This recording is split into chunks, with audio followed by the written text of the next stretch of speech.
नमस्कार, मैं हूं आपके साथ हर्षिता मिश्रा और आप देख रहे हैं खबरों की दुनिया। आइए नजर डालते हैं इस वक्त की बड़ी खबरों पर। झांसी में समाजवादी पार्टी के पूर्व जिलाध्यक्ष संजय पाल का जन्मदिन बड़े ही उल्लास से मनाया गया।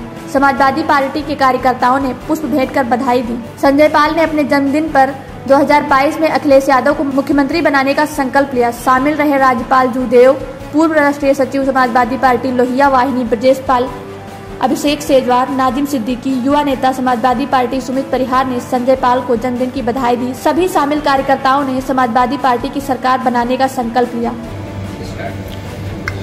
सर, आज आपका जन्मदिन है। अपने जन्मदिन के उपलक्ष्य में आप क्या जनता को संदेश देना चाहेंगे?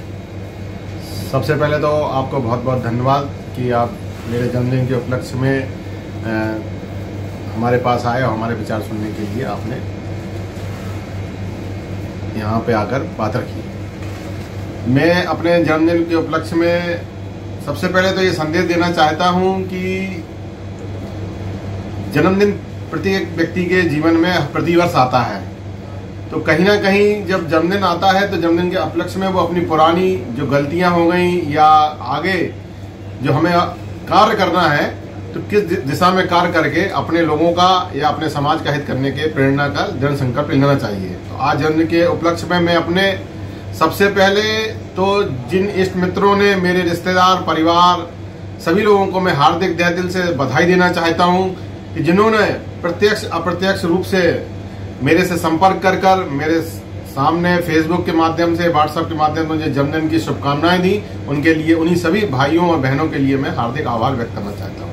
और संदेश के नाम पे जन्मदिन के, क्योंकि मैं एक समाजवादी सिपाही हूं, तो समाजवाद की बात करना चाहता हूं कि जिस प्रकार की वर्तमान देश और प्रदेश में हर वर्ग का व्यक्ति कहीं ना कहीं शोषित और ठगा सा महसूस कर रहा है, तो समाजवादी पार्टी आगे 2022 में संकल्पित होकर निश्चित तौर पर हमारे राष्ट्रीय अध्यक्ष माननीय अखिलेश यादव जी को मुख्यमंत्री बनाने के लिए मैं अपने जन्मदिन के उपलक्ष्य पे भी दृढ़ संकल्पित होकर अपने इष्ट मित्रों, सभी परिवार के साथियों, तमाम लोगों से निवेदन करना चाहता हूं कि 2022 में हमें दृढ़ संकल्पित होकर चुनाव लड़ने की रूपरेखा तैयार करते हुए 2022 में आदरणीय मुख्यमंत्री अखिलेश यादव जी को इस प्रदेश की कमान दोबारा सौंपने का दृढ़ संकल्प लेना चाहता हूं मैं।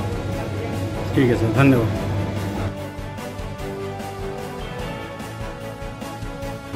चित्रकूट में मंगलवार को समीक्षा बैठक राजाजीपुर तहसील के कॉन्फ्रेंस हॉल में संपन्न हुई। इस समीक्षा बैठक में प्रमुख बिंदु निम्न रहे: किसानों को विद्युत कनेक्शन, जनमानस की समस्याओं का अतिशीघ्र निस्तारण, अवैध कब्जे पर अविलंब कार्रवाई, प्रधानमंत्री आवास योजना, कॉलोनी और कई तरह के शासकीय सुविधाओं का लाभ पात्रों को दिए जाने की बात हुई।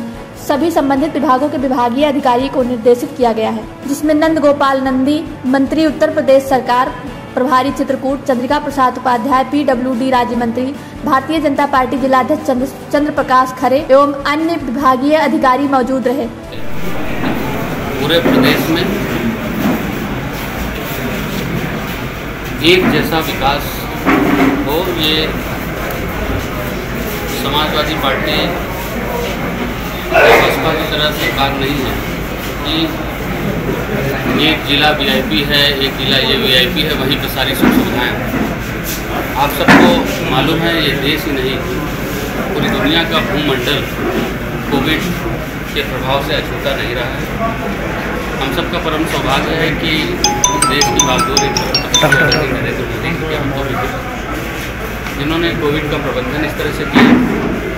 इस प्रदेश की बागडोर एक कर्मयोगी मुख्यमंत्री योगी आदित्यनाथ जी के हाथों में, जिन्होंने कोविड के प्रभाव कम से कम हो, इसके लिए चाहे TTT मॉडल रहा हो, चाहे वो खुद फील्ड में उतर करके बेड की व्यवस्था दोगुनी हो, दवाओं की व्यवस्था हो, इंजेक्शन की व्यवस्था हो, इसकी कमान स्वयं अपने हाथों में लेकर के जिस तरह से उन्होंने कार्य किया, जिस तरह से भारत सरकार के रेल मंत्रालय ने ऑक्सीजन एक्सप्रेसवे चलाया। हम सब सुनते थे कि हवाई जहाज सेना का लड़ाकू विमान बम वर्षा करता है, उस सेना के विमान में भी ट्रकों में ऑक्सीजन लाद करके जगह जगह पहुंचाए गए, जिसका बहुत कम भारत पर असर हुआ। और उत्तर प्रदेश इस देश का सबसे बड़ी आबादी वाला प्रदेश, उसमें भी सबसे कम इसका प्रसार रहा और सबसे कम इसका जन हानि हुई, नुकसान हुआ। इसके लिए मैं माननीय मुख्यमंत्री जी को, माननीय प्रधानमंत्री जी को बहुत धन्यवाद करता हूँ। रहा सवाल आपने कहा कि 1,40,00,000, जिस तरह से कोविड के प्रभाव में पूरे देश दुनिया में मंदी का दौर रहा, इस तरह का दौर रहा, माननीय मुख्यमंत्री जी ने अभी जो पैसे रिलीज़ किए हैं बराबर सभी जिलों को रिलीज़ किए। अभी जल्दी और पैसा रिलीज़ करके हम सभी जगह विकास कार्य को भी उसी तेजी गति से बढ़ाने का काम करें। चित्रकूट से केकेडी न्यूज संवाददाता रहमत अली की रिपोर्ट। इसी के साथ ही आप बने रहे हमारे साथ और देखते रहिए खबरों की दुनिया। खबरों की दुनिया को लाइक, शेयर, सब्सक्राइब करना बिल्कुल ना भूलें।